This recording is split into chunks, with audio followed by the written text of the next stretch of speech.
अस्सलाम वालेकुम दोस्तों, कैसे हैं आप लोग। उम्मीद करता हूँ आप सब खैरियत से होंगे और अल्लाह के फजल करम से हम भी बिल्कुल ठीक हैं। तो जी आज हम आए हैं एक होटल में खाना खाने के लिए।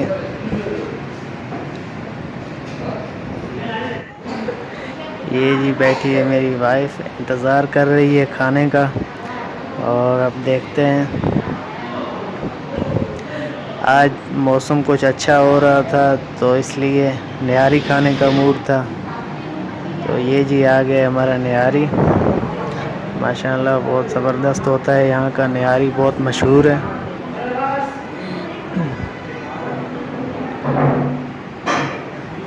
जिस बहन भाई ने खाना है जी वेलकम। ये जी मसाला डाल रही है।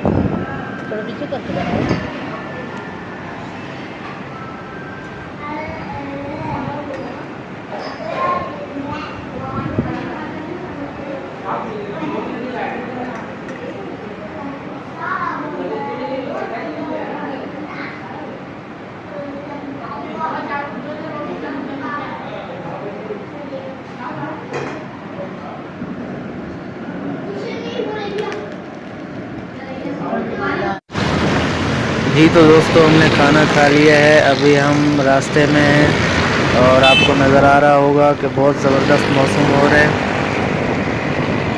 हम लोग इस रोड से गुज़र रहे हैं। ये सामने आप लोगों को तूबा मस्जिद नज़र आ रहा होगा। ये बहुत मशहूर मस्जिद है पाकिस्तान का, बल्कि कराची का।